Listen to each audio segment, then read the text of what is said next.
Coming off the heels of beating the 16-0 New England Patriots in Super Bowl 42, future Hall of Famer Michael Strahan retired, Jeremy Shockey was traded, and O.C. Umenyiora tore his ACL in the third preseason game. But despite those losses, the defending champ still had Ahmad Bradshaw, Plaxico Burress, Steve Smith, Justin Tuck, Brandon Jacobs, Armani Toomer, Antonio Pierce, and of course Peyton Manning's little brother Eli. And things started great for the New York Giants. They started 11-1 with road victories over the eventual Super Bowl participants, beating the Steelers 21-14 in Week 8 and the Cardinals 37-29 in Week 12.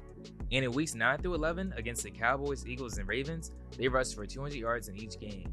These Giants were easily the best team in the NFL. You might ask what happened to their Super Bowl 42 opponent, the New England Patriots. Well, Mr. TB12 tore his ACL in the season opener versus the Chiefs on a low tackle by Bernard Pollard. So then what went wrong with the Giants? How did they fail to even win a playoff game?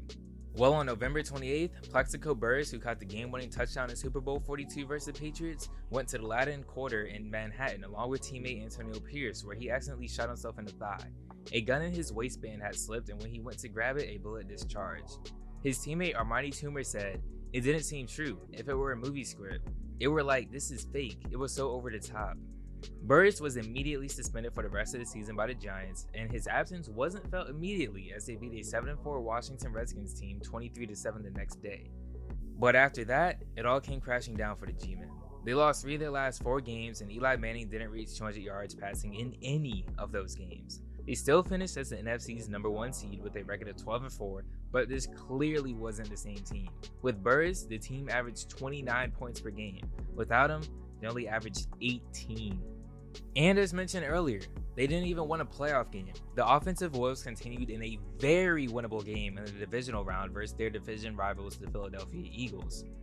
Eli Manning threw 2 interceptions while the offense failed to score a touchdown.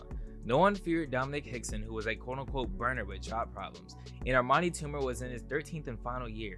The Giants' Chris Snead remembers talking to Eagles safety Brian Dawkins at the Pro Bowl, where Dawkins explained how the Eagles' game plan changed with the absence of the 6'5 Burress. It allowed them to constantly put an extra guy in the box to stop the run, and as a result, the Giants rushed for 138 yards, which was 20 below their season average, and 81 less than what they had in their win versus the Eagles earlier in the season with the healthy Burress. Even with the ring from last year, 2008 still irks the Giants to this day.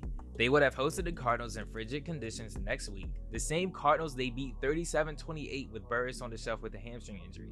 Brandon Jacobs is adamant they would have beaten Arizona and believes they matched up with the AFC representative, the Pittsburgh Steelers.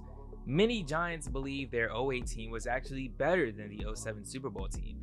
And you have to ask the question, if the Giants went back-to-back in 07-08, on top of winning 2011, meaning 3 rings in 5 years, is Eli ahead of his brother Peyton Manning all time?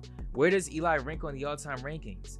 But at the end of the day, that's all hypotheticals, and 2008 remains as the season that got away. If you enjoyed this video, please like and subscribe to the channel, and even check out one of my old videos. I'm out. Peace.